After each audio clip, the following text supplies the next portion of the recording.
We can do it. There it is. I see it. Bring it. Yeah. Okay. Welcome to the Love and Thunder podcast.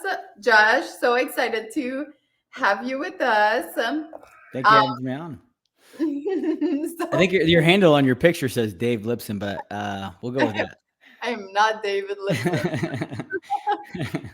that. Okay, for people at home, whenever they're gonna listen to this little resume of Josh, Navy SEAL, super CrossFit game star, and now very successful business owner. I mean, literally everything you do is elite.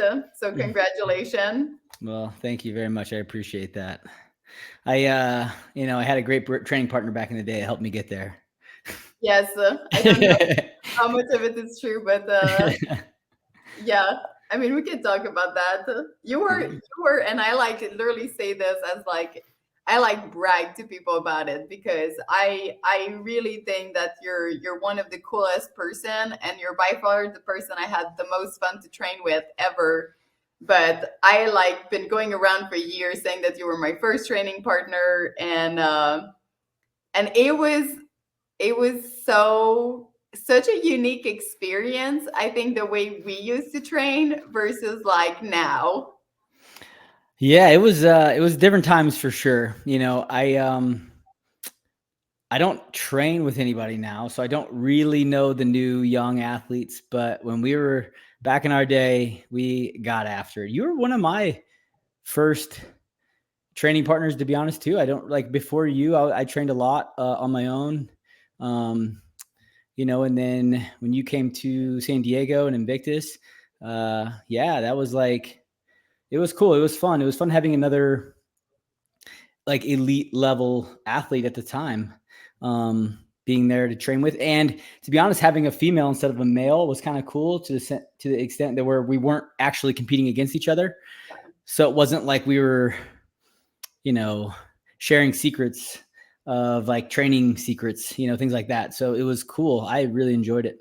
Yeah, I think the exact same thing. It was so nice to I feel like our personality when it came to training was very similar. Like we both just kind of wanted to put our head down and work, right? And that was like almost like this underlying rule that we both had was like there was no whining, there was no like, being babies, and it was just like very stoked to have someone else that wanted to come suffer. And yeah, I've always appreciate that about you.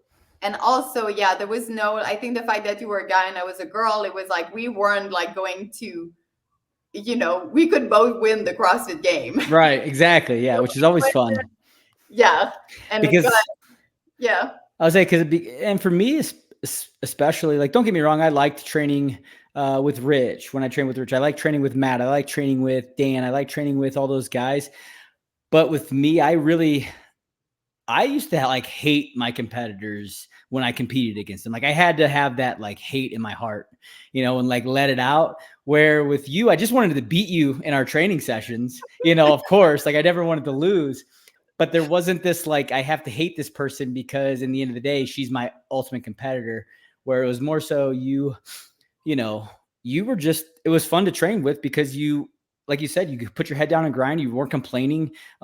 So many people would either complain, quit, walk away during workouts. I mean, Yeah. I saw the best in the world walk away from workouts, and Yeah. it always blew my mind. And so, the way that you compose yourself, the way that you went after workouts, the way that you like your competitiveness as well, where you wanted to beat me just as much as probably I wanted to beat you, was always really fun. Oh, yeah. I mean, nothing like I think some of like the small spark of things that would make me so happy in a workout is especially when I see like I would see you look over at my rower. Just that little glance, that for me would be, oh my God. I used to call them window, right? And it's like when you can feel your competitors starting to worry about something, it's like they like are just letting you know that they're suffering. And they're like, oh, are you willing to push through that window right now? So those are always the moment that was like, oh my God, he just looked at me. No, let's go. So Yeah, they were fun. They were fun. There was definitely like, yeah, and you always knew like for you with when it came to gymnastics movements, I was like, okay, I'm not gonna make my time there. Like, where am I making my time? let's Was it go. Olympic? Was it Olympic weightlifting? No, probably not there either. So it was always like choosing my battles when to push when I was competing against you for Yeah, sure. and I just didn't wanted you to lap me in every long endurance. I'm sure it happened a million times. It was don't let Josh see you cry. And then, oh, that's amazing. Yeah, I like honestly like when I look back at my career and at everything, that's the stuff I miss. Like I just miss training with like good fun people, and I think I like realize as I'm older, it wasn't like really like the competition or like all of the other stuff, but it's kind of this like grind and reach towards something to be better, like that you get to share with other people. Very true. Having that similar personality where it was more so winning the games was obviously the goal, but like having fun, compete, and having fun while you're training, while you're working towards a goal together, it was really cool. Those were great moments that I will always cherish with all of my training partners as well. Woohoo. So overall, what I heard from you is that you like training with me better than you like training with everyone else. And you just wanted to beat me and not kill me. So I'm very happy that you got to rest. It was fun. It was fun. It was Uh, definitely great times for sure. so I want to go a little bit like down memory lane with you because I like I feel like I'm when I met you, I like met you in like one of I call them like those transition time of life, like where you're kind of flipping a chapter. Mhm. And I've met you like when you were like going from like kind of like Navy SEAL, the end of your career in Navy SEAL-ish, onto then like becoming more of like I guess who everyone like now know as Josh Bridge. And did I just ruin your name? It's okay. No, there's we can remove the S from my name. It's fine. A lot of people do.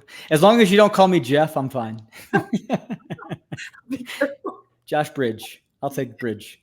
So I just feel like it takes like a certain type of personality and like so much to like decide, hey, I'm gonna become a Navy SEAL and then like go through with it and like be a rock star. So like when did that happen for you? Like you were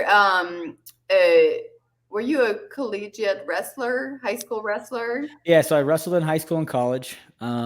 Left college. I only wrestled in college for a year. I dropped out of school after a year. I thought that I wanted to go into the business world. Became Mr. Telemarketer on the phone, calling people. Yeah, yeah. I mean, I think you knew this, but Yeah, I yeah, know that part. So yeah. wait, what were you calling for? So I worked for the phone company, and which was SBC at the time. Now it's SBC is now AT&T, but it was when people had landlines, which nobody has landlines anymore, or very few people do. And you had, your phone, but then I had to upsell people like caller ID and call waiting and call forwarding and all those like cool little features that now is on everyone's cell phone, but your landline didn't have that stuff. And so you had to call people that already had SBC as their phone company and upsell them into like, hey, let's add caller ID on your phone. I mean, you paid like $5 a month for shit like this, which is wild. It's like now it's insane. And I did that for 2 years, which was Oh the my god. awful. And then I switched to being a telemarketer, or no, I'm sorry, a loan officer. So I did refinances. So when you buy your home, you have to go through a loan company, right, to get your loan for your home. And so I was the guy who either got your loan for your purchasing your home or refinanced your home. And Um, and that again was a job that I just didn't love at the time. And then finally, I met a buddy of mine. His name was Mike Singer. He introduced me to being a Navy SEAL and CrossFit at the same time. He was like, "Hey, I'm going to go try to become a Navy SEAL. And this is how some of these guys train. It's called CrossFit." And at the time, like, I wasn't even working out anymore. Like, after collegiate wrestling, I really got out of shape. I let myself go. There's probably a couple of pictures floating around out there somewhere. And I mean, I was eating terrible, drinking often, and just like not enjoying my life. My buddy Mike told me about this. He got he's like, "Let's try CrossFit." I was like, "Okay." Kind of looked at it for a little bit. This is in early 2005. Yeah, I was going to ask. I was waiting to ask, like, around what time that was. Yeah, so that had to be in the earlier days. Yeah, so early 2005, like pre-games. No, there was no sport of CrossFit. It was literally just a fitness ideology. And there was one website. It had every state on the side of the website, and it showed you which states had actually CrossFit gyms in them, which was maybe at the time like maybe half the states had. There was not one in Missouri, which is where I'm from. And so I started buying equipment. I bought like bumper plates from a company that if you actually said, like, you call the company and you go, "Hey, I do CrossFit," they would give you a discount. Like, that's how early of a stage it was at. And so that was really cool. People don't know, huh? No, they have no idea. Don't know how good they have it now, and how easily available it is to even just try to do it. Yeah, I used to go to a park. It was actually an elementary school that was by my house, and I would use the monkey bars. That's what I use as my pull-up bar. Yes. And I mean, there'd be a wall there. I'd bring I bought a med ball, so a 20-pound med ball. So I did a lot of wall balls. I brought a really crappy barbell and had those, like, I had like a set of 45-pound bumper plates, a set of 25s, and a set of 10s. And I still have all of those. And like, yeah, that was that. And then I bought a set of rings, the red ones from, what was it named? Power. Were they made of plastic? No, the rings were metal, painted white. Yes. With a plastic one, but it was like metal or plastic. And they were red straps. They're like the shreds were, yeah. And so, yeah, that was in the beginning days. I mean, no, I never had chalk. I was typically working out in either my backyard or at like a little playground. I remember bringing those rings up to the football field and hanging them over the field goal, and like literally some guy walking up to me being like, "Are you in the circus?" And I was like, no, it was wild times for sure. So that guy introduced you to CrossFit, and then is it like you training with him that you were like, "Hey, like, I like doing something that's tough. Maybe there's like more out there for me than selling iPhone upgrades." Yes. So hard for, like, okay, I love this because of when I like got to know you, and we like you go through many versions of yourself, right? As you get older. Mm-hmm. And like it's wildly influenced by where you grew up, and then it's like finding yourself, and then hopefully you become more and more of like who you're like truly are, right? As you get older, it's your full potential. Yeah, and it's so hard to wrap my head around watching you in the little suit, like out of shape. It was wild. It was wild times for sure. It is. I think as we get older, as we age, we're more comfortable in our own skin, right? We're more willing to be who we truly are and not try to fit in to whatever group that we are at the time. And I think that the moment, I always had a little bit of that in me where I kind of stood out. I was always willing to be more of myself sometimes. Don't get me wrong. I still wanted to fit in. I still wanted to have friends. I still wanted to be a part of the group. But at an earlier age, I definitely felt more comfortable being like, no, I really just like working out, and I like pushing myself, and maybe I don't need to drink every night, and go down that path. And I think that helps a lot. And, now I'm like trying to feed this stuff to my kids, like, hey, like you get to be you, man. And like, don't ever try to be whoever your buddies think, or whatever if you have to be a certain way for your buddies to like you, they're not your real buddies, right? Yeah. Be yourself and enjoy that and go after the things that you want to go after. Isn't that part like as a parent? Because I see it with Zoe, I see her being a certain way, right? And you're like, Mhm. okay. Um, and for me, I find it hard to figure out where the line is of how much do I just let her be freaking wild, and like where does that, like, maybe this doesn't really fit in a like normal setting. Yeah. What I mean? Does that make sense what I'm saying? No, for sure. It's definitely it's a hard line to find and push, and allowing them to experience failure, and but then also keeping them safe in the same way, in a sense, and so it's tough. It's a you don't get the hey, you're a parent now manual, so you have to figure it out on your own. Yeah, yeah. Yes, and all you remember is the whatnot and maybe what to that your own parents did, and they also didn't have a manual. So Right, exactly. So it's tough. It's really tough. Yeah. okay, so your buddy introduced you to CrossFit. Yep. Was he already a Navy SEAL? No, so he was not. So it was like a lifelong goal of his. He was like, I've wanted to be a Navy SEAL since I was a kid. And I was like, man, that's really cool. I didn't come from a military family. Nobody in my family was really in the military that I can think of offhand. And so for me, I remember watching military style movies and being like, oh yeah, that'd be cool if I could get through that. And at the time, you look at like boot camp and you think boot camp, oh yeah, boot camp will be tough.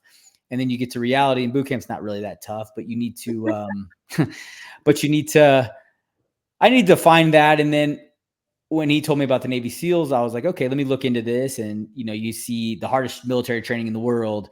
These are the toughest guys. We do the hardest job. And, you know, I always liked a challenge. I loved, like, I felt like wrestling really built a foundation in me where I had to be disciplined.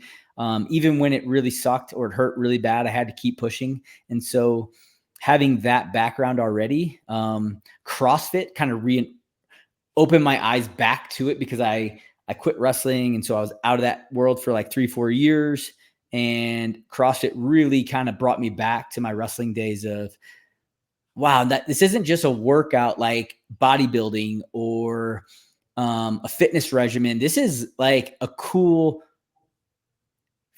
a cool way to train that can be competitive. That was the coolest part about it. Like the like early CrossFit, there was so much more emphasis on the metabolic conditioning, right? The Metcons, the Fran, the Elizabeths, the Felt all more the overall, like more like of an expression of athleticism in some ways, yes.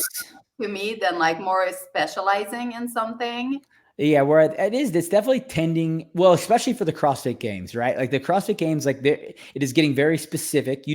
Obviously you still see CrossFit there, but they have a lot of emphasis on 1 rep maxes and running modality and swimming as a modality, and those types of things. Where early days it was really organic CrossFit, where it was all a mixture, and it was so cool. And so when me and Mike started doing it early on, like it obviously became a competition before it was even a sport. It was just like, I want to beat him at this workout. Yeah. And I want to go faster. I want to get more reps. And so it was really cool. And it was really easy to fall in love with. And I saw instant like transformation, right? I saw immediately like, whoa, I'm like, my muscles are getting bigger. I'm getting more lean. I'm getting shredded. I'm like feeling more athletic again. And so it was like an immediate addiction. Yeah. And then once, yeah, as you know, Yeah, I'm same. I did one workout and I signed up for the whole year that day, and I was like, yeah, something you brought up is that I relate a lot to, is that it kind of brought you back to those wrestling days. So I used to be a gymnast, and gymnasts also very disciplined sport. Like your hands bleed and you keep going on the bar. So it's a very it's quite ruthless Yeah. with the amount of time in the gym too. And it's like as you get older, I like didn't realize how much I missed like kind of that discipline and just this like going hard, feeling proud of your effort type of deal at the end of the day. And yeah, super addictive. And Yeah. then it's a game, right? Yeah. And then you have a buddy standing next to you that makes it fun because it's like, oh, I want to beat him at this.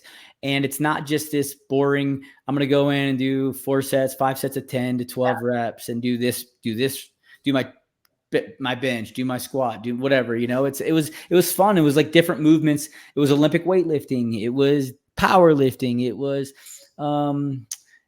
pull-ups, push-ups, air squats, all these different modalities put together. And it was just a lot of fun. It was easy. It was easy to not get bored with it because if you got bored with something, you could easily just go do something else. And so, so that was a lot of fun. And then me and Mike, we basically I kind of started to research more about what a Navy SEAL was, what their job was, what I should be training for. And I gave myself a timeline, I'm sorry. And I decided that I'm going to do this. I'm going to give myself a year and a half to train. And then I'm going to go in and I'm going to, go try to become a Navy SEAL. So it was a really cool journey. And it's cool that it's like, I'm still involved in the CrossFit world because once it became a sport, I became a fan of it. And even before I could compete, I was watching the first CrossFit Games in 2007. I was watching in 2008 when Katie and Jason won. And and then when Tanya Wagner and Miko won. And then, Graham. And I just became a fan of the sport. It was just like cool. And then I got to go to the CrossFit Games in 2011 and stand next to all those people. So it was really cool. It's been a cool journey for sure. That's awesome. So, okay, this is like my biggest question. Did Mike go through Bud with you? So Mike made it. He didn't make it very far. He, and it had nothing to do. Like he was in shape. He was a bigger guy. He was thicker than I was. I mean, I was obviously 5'5". I probably back then was weighing more like 160, maybe like just under 160, maybe like 158. But then he was probably like 210, 215, Oh, wow. like 5'8", 5'9". He was a thick boy. And and I think he had some stuff going on at home that really got on him, that he came up to me. I remember we got to day 2 of Buds, which was a big day for a lot of people to quit. Let's start together. Yeah, so we did start together. Yes, Together. Yes, I'm sorry. So we went to boot camp together, went to NDOC, and then started phased up in the first phase of Buds, which is the first part of SEAL training. And day 2, he came up to me and he's like, "Man, I gotta quit. I gotta go out." And I kind of just looked at him and I was like, "All right, man, good luck." And to be honest, it sucks how it happened. I think, he went on and did other stuff in the military. I know he went a different branch. I don't know where he's at anymore. But we didn't stay in touch, but yeah, he was a great guy and I owe a lot to him. He opened my eyes to a lot of things, and just because he didn't become a SEAL doesn't mean anything. It means that at the time that just wasn't where he was meant to be at. So, he had, I think he had to deal with some other stuff. And so, good on him that he did whatever he needed to do. And I'm sure he's happy with where he's ended up. So, yeah. I was so excited to have this cool, happy ending.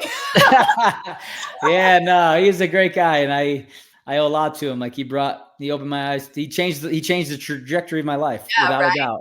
Without a doubt. Yeah. Without a doubt. I feel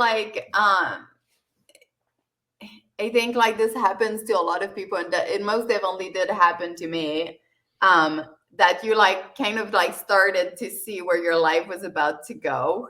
Mm-hmm. And then kind of this someone just flipped that little switch under you, and it was sometimes you have to taste this kind of boredom and this starting to be on this like pilot mode. Am I going to be that, 9 to 5 person every day, to like realize that you don't want to be there? 100%. Like I really truly give a lot of me getting through buds and becoming a SEAL because I had life experiences that I knew that I never wanted to be a part of at the time of my life, right? At that time in my life, like that was not what I wanted to do. And it was it was easy for me to be like, when it got really shitty, when it got really hard, I'd be like, hey man, what are you going to do? Quit and go back? Like go Yeah. back to the desk job? Is that what you want to do? And so it put a lot of things into perspective for me. And it was very, it was an advantage I felt like I had over some of the people who didn't have those experiences. Yeah, I think it's I couldn't agree more. Like, you not only do you not have anything to lose, it's like what you're going back to. Right. That's Yeah. so powerful. I think we don't want to experience bad, like not bad things, I would say. Because nothing is good or bad, it just is, right?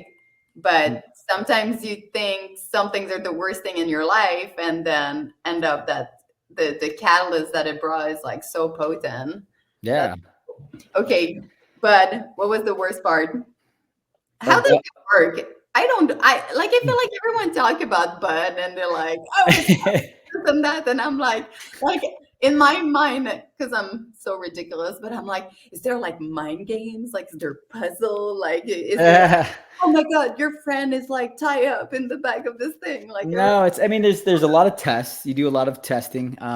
Every day is pretty much some sort of test, whether it's a physical test, whether it's a 4 mile time run or a 2 mile ocean swim or obstacle course um, or then you did actually like skill stuff where you actually had to take handwritten tests on certain things.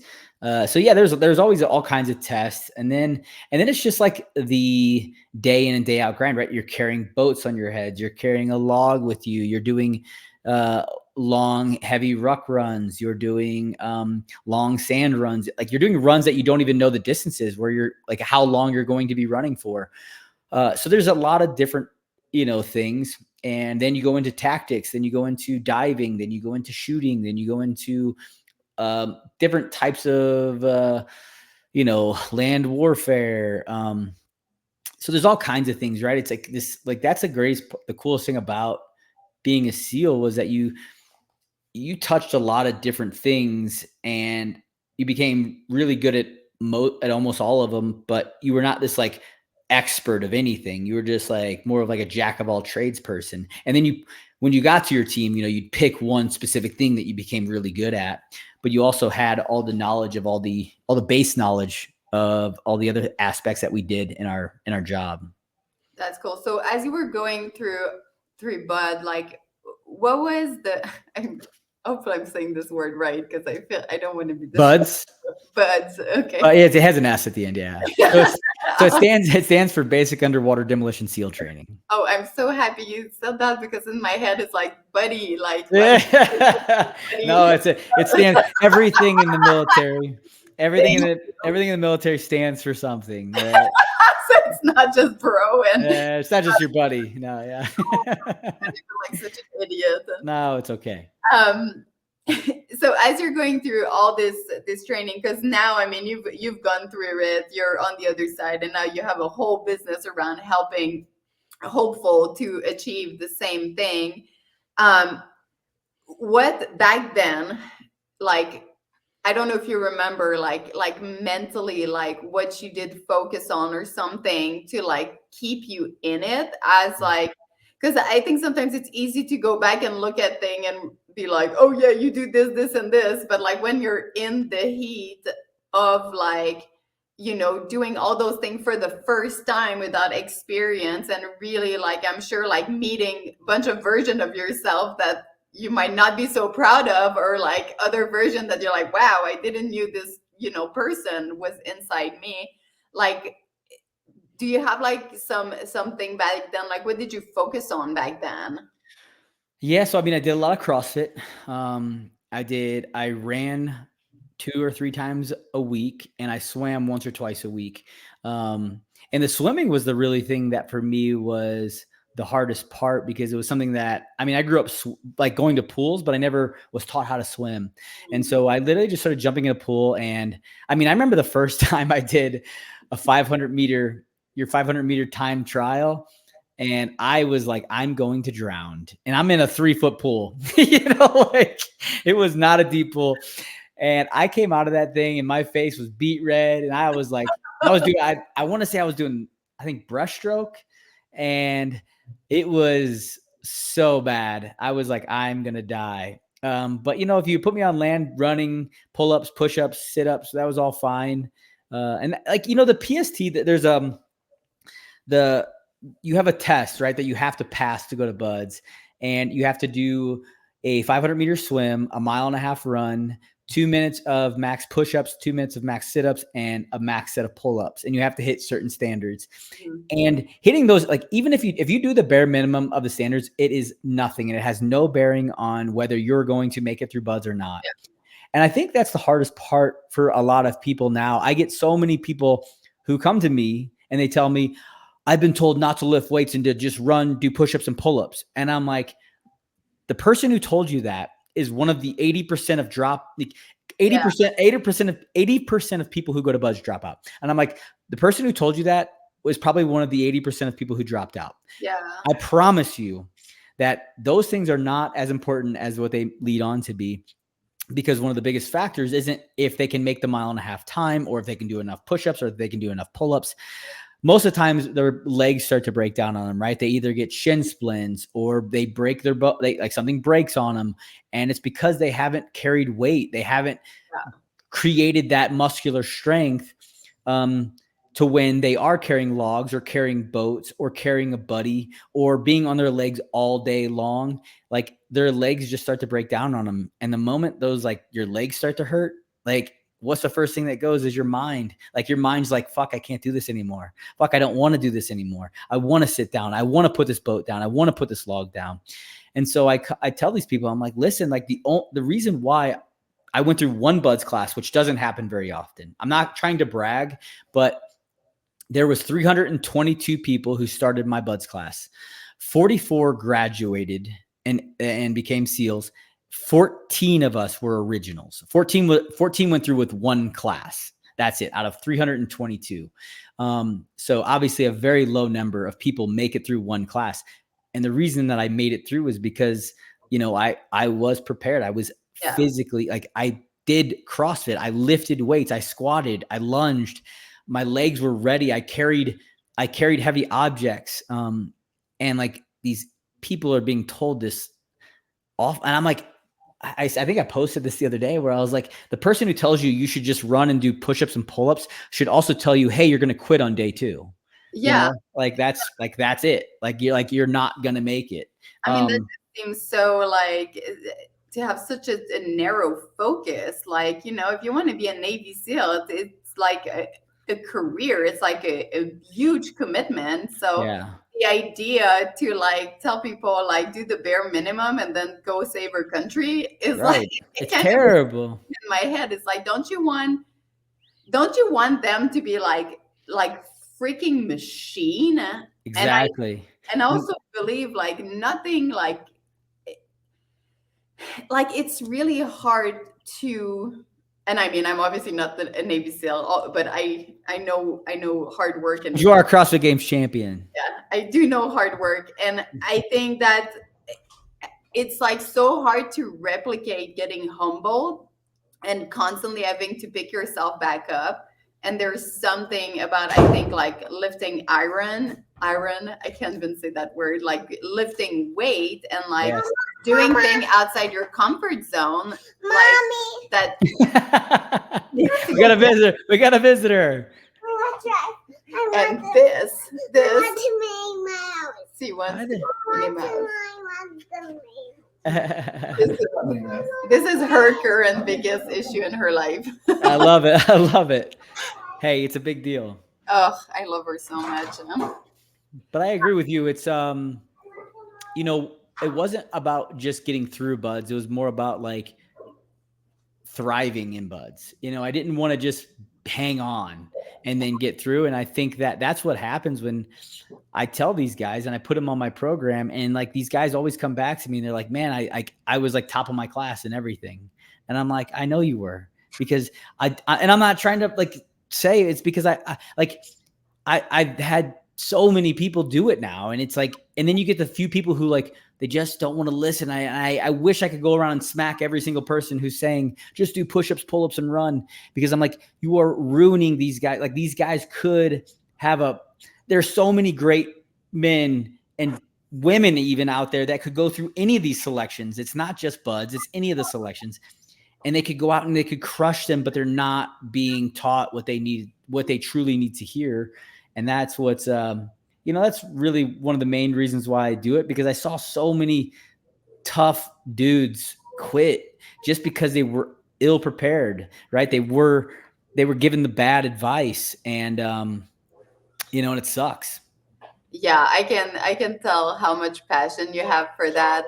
And I mean, I'm sure it's so hard to be on the other side, like you said, and seeing, because I mean, you think about like those people and they have so much passion for it, and they're like, I'm gonna like do everything I can to be there, and they're there like just like drooling, listening to like those people like doing the run every day and their push-up every day, and then they get there and they just get like smack in the face, and Yeah, it's sad. It really is. It's terrible. everything. Now what? Say it again. And they go home with Yeah, exactly. now what? Like I was listening to the unquote expert. Yeah, right. The expert that told me, that they gave me the advice that I listened to a T, and and it's sad. So I'm like, it's good to try to spread. I'm trying to spread that word as much as possible, but it's fun. It's fun when it's like I owe so much to CrossFit, because it opened my eyes to a different train. Like maybe I would have gotten that bad advice from someone, and I would have went to SEAL training and then like dropped out because I wasn't prepared. But and I would have gotten my house refinanced by yeah, exactly. Then I'd still be exactly. okay. So you became a Navy SEAL, and then this is like, I like when I met you, and we were just talking about this before this podcast. You were like this sensation in San Diego, this like mystique person, CrossFit that was really good, and everyone was getting very excited about how good Josh was. And please, everyone, Google world record Fran. Yes, And gold Fran. And this is like the first time I saw you training with CJ back then. Yeah. But then you got deployed, so no one could see yet. Like the world had to wait for Josh. I don't know if anybody was waiting for me, but it was, so that was 2008 when I did that Fran video. The thing about for me was Dave Castro was one of my instructors. So he obviously. So glad you brought that up. I wanted to ask you about that. Yeah, so Dave was, we did CrossFit in Buds and SQT.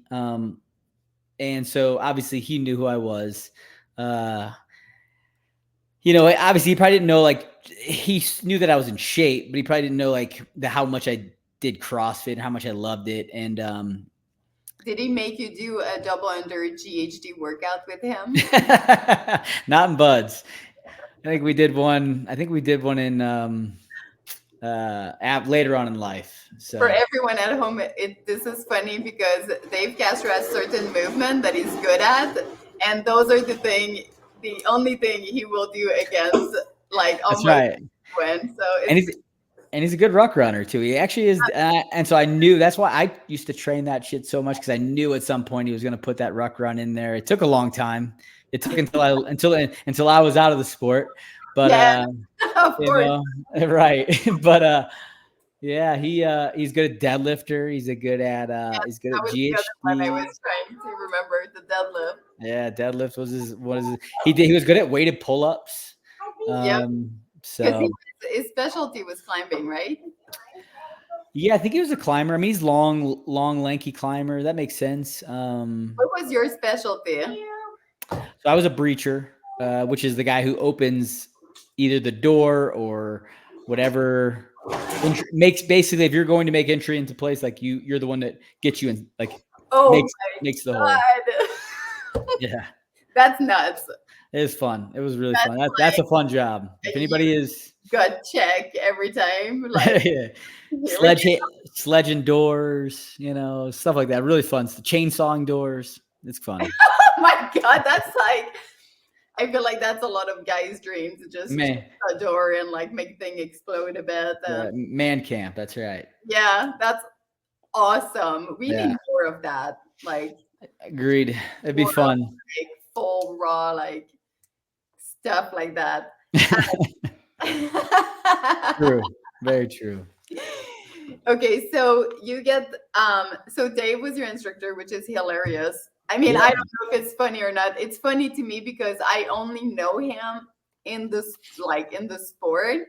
Mm-hmm. And like I'm like what was he like there? Same. No different. That's perfect. Yeah. Yeah, He was but it no all different. makes sense. He was not different at all. He was he was very to the point, very matter of fact. Very good instructor. The things that he taught us were really good and well put, and he could make you good at things by explaining them very well. But then he was also an asshole, like Yep. I remember a day where, like, in the military on Fridays, you want to get off a little early during like when you're at home training, and Dave made us do this drill until like 9 p.m. and it was just, oh my gosh, it was so ridiculous and everyone was so pissed. But it was just Dave. It was like, and you're going to make sure that all of this ammo has been shot by the end of the day, and you're not going to leave until it's all gone. And like it took us like 10 hours, which I'm not complaining, but 10 hours of shooting, like a lot of people would love it, but like anything can get boring or old doing it for 10 hours. Yeah, exactly. Yeah, good or bad, everything is a context. So Dave was, he ran us through some gnarly ruck runs in the mountains. He was, I always appreciated him. Some people hated him, but that was his job. His job was to weed out who was or was not supposed to be there. So yeah, there's a big difference between being good and being nice, right? yeah, exactly. It was the same job for him. Oh, sorry. No, you go. I would say it was the same job he had in CrossFit, right? It was like he was there to make the standards that you needed to meet to participate. Yeah, and if you don't, like, if you're trying to be nice, like, right. yeah, What's that? Yeah, anybody can do it. I want people to be efficient and things to work. Right, exactly. Fact. Yeah, so yeah, maybe you can take your head out of your butt and like, so yeah, here's that. Exactly. So yeah. So that was. I think we were talking about the early days of when I started doing CrossFit, or when people didn't know who I was. Right. That's what it was. Yeah. Yeah. So Dave obviously knew who I was, and then I would go into CrossFit. Is CrossFit San Diego actually at the time? It wasn't even Invictus yet. Yeah, because CJ started at CrossFit San Diego, and then, yeah, and so it was, so it's CrossFit San Diego, and then that CrossFit San Diego switched to Invictus, and so so CJ and like Calvin and Michelle and I can't remember who else was there at the time, but yeah, like so they knew who I was, and I would always go in. I would go in here and there when I was home and do a workout, and be like, oh yeah, and then 2011 happened, and I was home. I was on my training cycle, and so I was able to. I looked at the CrossFit schedule of 2011, and the stars aligned. And I remember, and I asked my chief. I mean, I've told this story many times, but I asked my chief. I go, hey, like I'm only gonna have to miss like one day, but I'd like to compete in this CrossFit Games. The winner gets $250,000 this year. And he looked at me, he's like, what's your Fran time? I was like, 202. And he goes, okay, you can do it. You're like, there's more than one workout. Yeah. But I mean, Oh But man, that's awesome. that, yeah, that was it. And then I, went and took second in the Open to Dan, won the regional, and then took second at the games 11. That was a fun, cool year for me. That was a very high placement to start at and then have to maintain for years. Right. I, you know what's crazy is I was thinking about this the other day, and this is gonna sound, I don't know how it's gonna sound, but it's how I truly felt. I remember going into CrossFit, and I think that if more athletes felt this way, you'd see athletes do better. Mhm. But I literally wanted to win everything. I was like, my goal when I went into that season was, I remember CJ's like, "What's your goal, man?" And I'm like, "Well, the big goal is obviously to win the CrossFit Games, but my goal is to win every single workout that I compete in. I wanted to win every event, and I think I won 3 of the open events. Yeah, you did win a lot of the 3 open events. I won the regional, and I won, like, I don't know, 3 events in the open, or 3 events in the regional. And then I won 3 events at the games, and, took second, obviously, to Rich. But I mean, it was like I remember having these like insane aspirations. Like, I didn't want to lose anything. yeah. And I think now people are like being like, well, I know I'm really good at this, but I'm not good at this. So, I'm just going to maintain that. And it's like, fuck that, man. I wanted to kill everything in every workout. I wanted to dominate. That was like my only goal. And it took me to places that if I didn't have that mindset, I would never have gotten there. Yeah, I like honestly, I couldn't agree more with you. And I don't know if it's because of when we started or like, the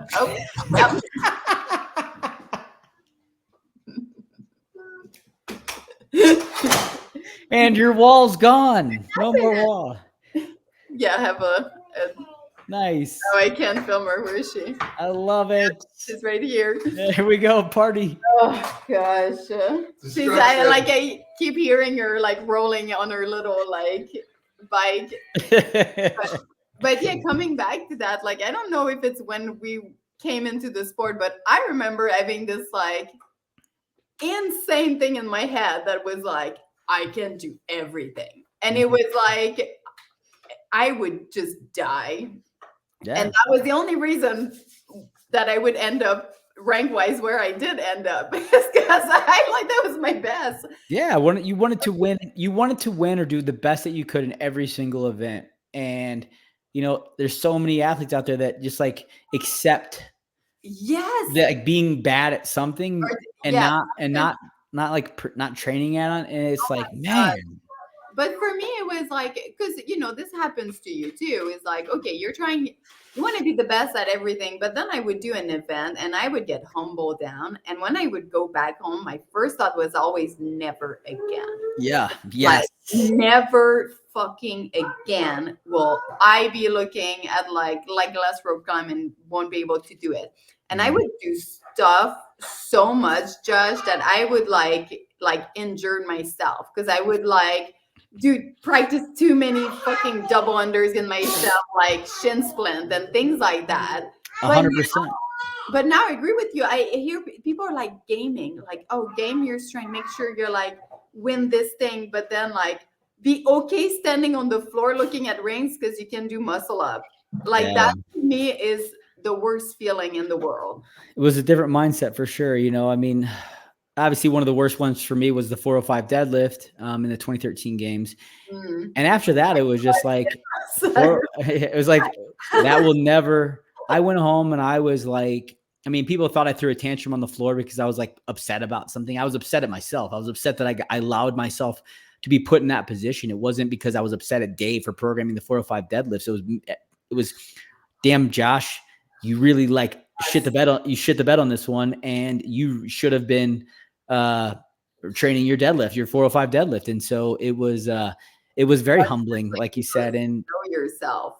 So yeah, I'm sure you knew in the back of your head like that, this is a weakness. Like maybe, that's what you don't get unless you're on the floor. Like, oh, everyone literally like shut your mouth saying that you're babies or this and that. You fucking come on the floor and put yourself and your soul in something. and then like get smacked in the face and like, don't have passion or like, And that's yeah, another thing for me too, is people who don't have passion, right? People who aren't passionate about something. It's kind of odd to me.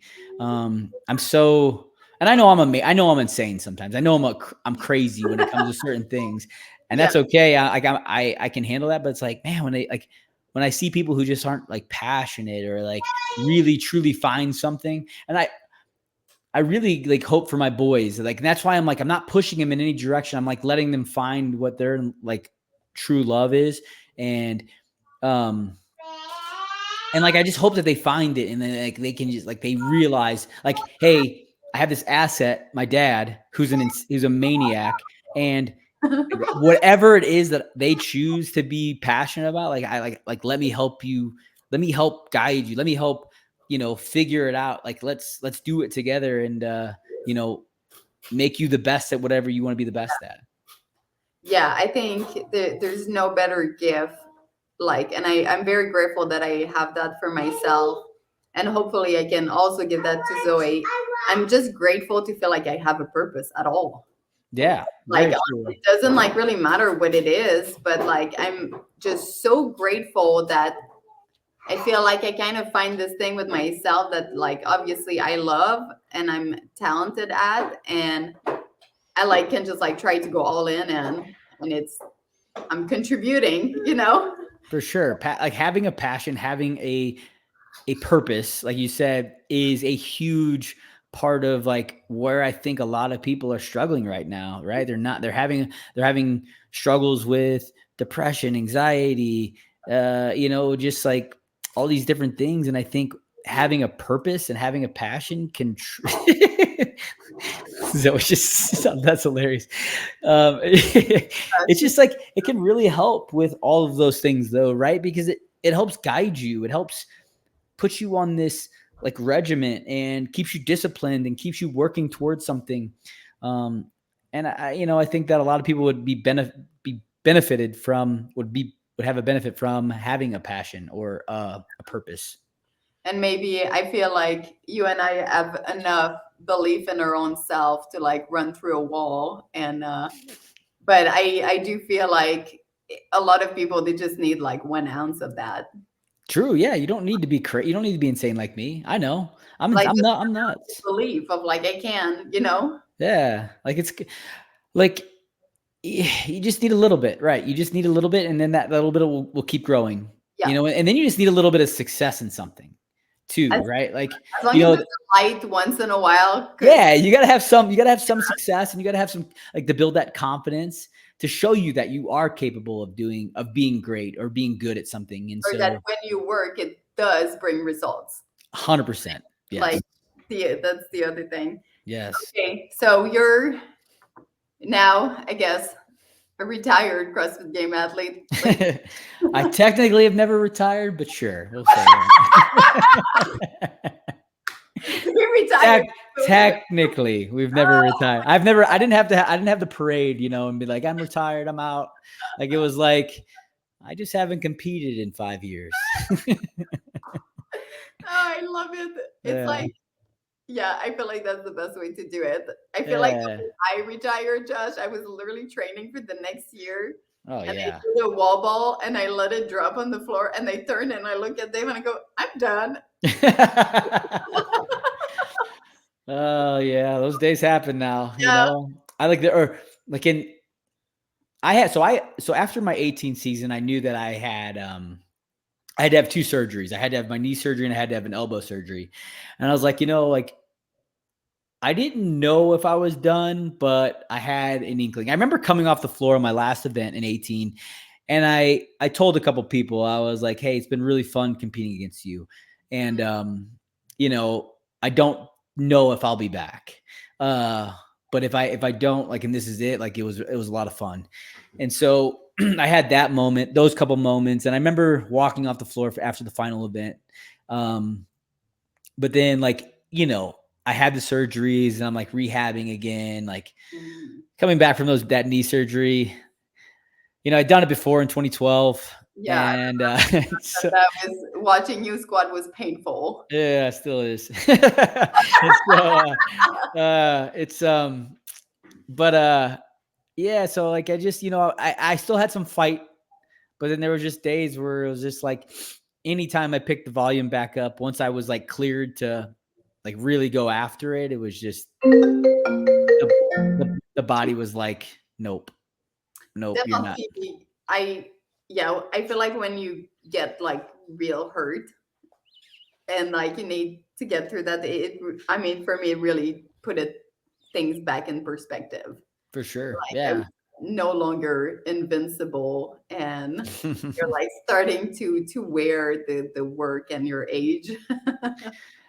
Yeah, you move a little different, you know? I just remember, like, seeing older guys when I was younger, like, still doing CrossFit, and I was like, "Oh, I hope I never move like that." And here I am moving like that for sure. Oh man, honestly, Uh, for me, like you and Matchan were like those example for me because you oh, guys were man. a little older than me, and both of you with your knees. I was like, oh boy. I just feel like Yeah, someone's I like, know, and you always, like I was always, like, in awe of the people older still doing this stuff, and I was like, "Man, like, that's really cool," but man, they look everything they do looks really so painful. painful. Yeah, it looks painful, and I'm like, "I really hope I don't get there," and sure as shit, I got there. Yeah, seriously. All right, so now like you have your whole business. You're honestly, I mean, in my eyes, you're thriving. I guess like from when I was training with you to see, just have a glimpse, from the outside and what you allowed the world to see. Just seeing what you're doing seems like you have a lot of happiness in your life, hopefully a lot of peace. And I just want to know like where you're at right now. Like, what's your mission? I know like you paid the man a lot, like more than everyone. And I guess my follow up question to that is like, are you broke?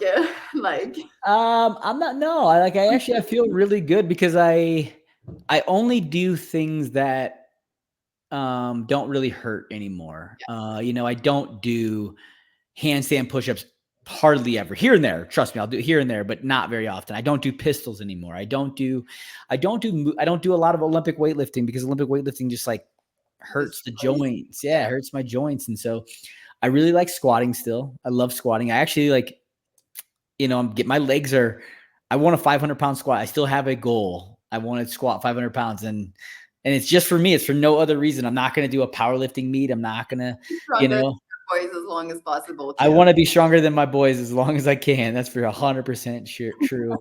And, so I still squat, I still deadlift, I still bench. I do a lot of, I do still do the cardio, the machines because they're easy on my body. They're easy on my joints, but hard on my lungs, which I love. And so, yeah, no, I feel great. And I get to share these experiences with my boys. I get to train them. And to be honest, they don't do a lot of CrossFit. They do a lot more athleticism building, like a lot of jumping, plyometrics, Olympic weight, like Olympic lifting for building power, speed, and strength, Yeah. and not like what's your one rep max clean and jerk. And so, yeah, it's been really fun watching them grow as young athletes and becoming better and bigger and faster and stronger. And then them having goals. Like my little guy, like loves to lift, and because he's a little thinner than my older one. My older one has like he came out of the womb with muscles, which was kind of crazy. And then my little guy is like a little bit thinner. Like he's built a little more, less like lean, I guess is a better way to say it. And he's like, he wants to have muscles. And so Oh, he's into working out and and he asked me to go work out and he's like, Dad, let's go lift. And I'm like, damn right. Let's go lift. Let's get oh some. my God. That's And like so best. yeah, like I got him, squatting, deadlifting, doing, the basics, building that good base foundation. Um, and getting him to become a better athlete. Like they both play basketball, baseball, a little bit of football, so it's cool, it's fun. And newly married, which is amazing. Congratulations. Yeah, thank you. Sydney's like Sydney does her own thing when it comes to working out, but lately she's like, I want to get on a little routine, and so we've been doing her 1 rep maxes, which has been really fun. And then like Oh my I'm gonna build a little strength cycle for her. So yeah, it's been really cool, and that's fun. And we get to do that together, and that's cool. And I play a lot of golf. I love golf. Yeah, like you get to train with your whole family now, stress free, and that's Yeah, up. that is huge. Like removing the stress of competing is is is good and bad. I miss it. I miss the stress. I miss the competitive side of it to some extent. But it's also very. I'm a better person for my kids and for my wife. 100%. I was not a good. Sydney will ask me sometimes. She's like, "Do you ever think about competing again?" And I'm like, "No." And you wouldn't like me if I did. Like I'm not a good person. Yeah, And they would so allow me, honestly. I yeah, think we would, because we support each other no matter what. But like, yeah, it's tough. It's it's tough because it is. It's very because especially when you have a mindset like we do, where I'm not going to do it for fun. I'm going to do it to win. yeah, and I think that's like, earlier you were like, I don't understand like people that are just okay with like, I don't think they're in it to win it. They're just happy to say that they're CrossFit game athlete. They Yeah. just happy to say that, they try. And I don't think that that's my personality or yours, like in everything we do. You know, No. I'm a mom. You've been a dad for as long as I remember you, but now I'm like, I'm not just going to be a mom. I'm like gonna be the best freaking mom I can be. And it's like it's in my head in an almost obsessive way, just like the other stuff where it's like, in the morning we wake up and like I would love to like, just sit down on the couch and be lazy and let Zoe watch TV, which sometimes only she's allowed on the weekend, but I pull out the book and I read. And it's Yeah.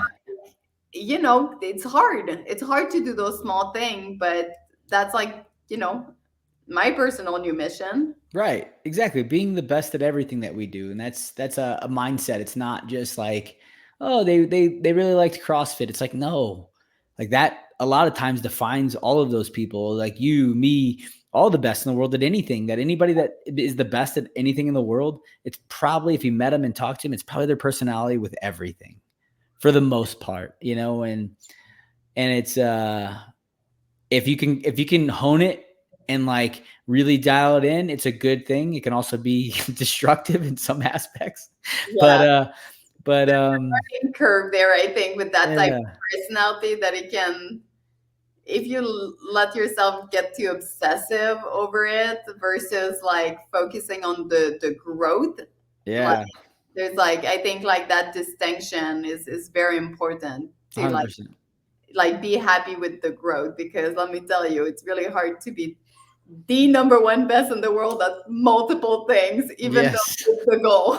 One is hard. The goal is always there, but it's tough. It is. It's a really tough, but it's fun. It's fun too. And it's I'm excited for everything else to come. It's not over just because I'm not doing CrossFit as a sport anymore. There's still other things out there. Better things. I Yes. mean, I'm saying this. I think it's hard for people to, I don't know, because they've never been in her shoes. But to me, like, there is no greater honor than having just a family, and Mhm. like, and that to me is my biggest job in the world. And it's so important, and it's so much more important overall to be a contributing member of this society, and hopefully like leave this world like a healthier, fitter, better place overall. Right. There's a point where like, okay, it's pretty cool to be a CrossFit game, and hopefully we did achieve some of that helping, but there's just something so much bigger about like removing yourself from that stage and like putting your head down and wanting to help. Right. Well, you just get to those new chapters in life, right? Exactly. We And when you're in being a CrossFit Games athlete, it's all that consumes you. It's the same as when I was a SEAL, right? It was like that was who I was. That was my everything. And when you get out, when you step out of it, and you can look back on it, and you can take away the good, the bad, remember the things. But then it's like, like there's the next chapter of your life. Life doesn't end when the sport ends for yourself, or when your Navy career ends, or when whatever. It's like the life continues to move on, and you get to continue to grow and have new chapters, and it's Yeah. fun. It's really is Fun, terrifying, sometimes sometimes feels like the worst, and but but yeah, I do think that there's this, I mean, this certain transition as you get older, that I think it's important when you're younger to kind of be like that, where you're like, it's like, I